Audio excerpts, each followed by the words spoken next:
अस्सलाम वालेकुम रहमतुल्लाहि व बरकातुहू जी। फिर आप लोग दोस्तों फैसलाबाद जनाब मछली फार्म जनाब गंदा नाल है कुत्ते के बच्चे ही जनाब रेस्क्यू वाले कार्रवाई कर रहे हैं।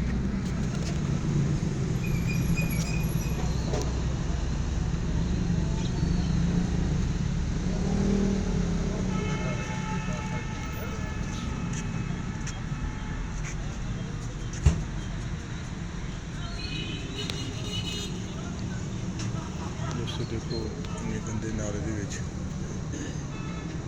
किन्ने वफादार लोग कितनी मेहनत हो रही है और असी लोग कहने कि ये जरूरदारा है।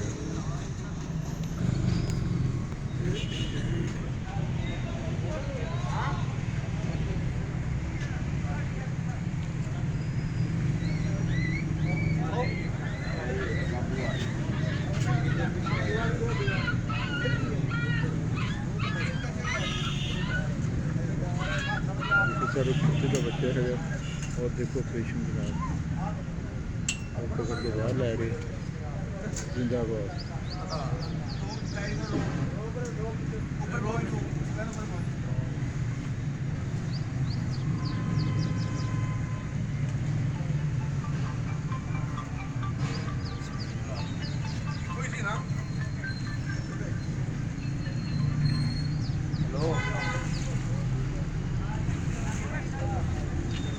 मैं खड़ा हूँ मेंटेन दिख रहा है।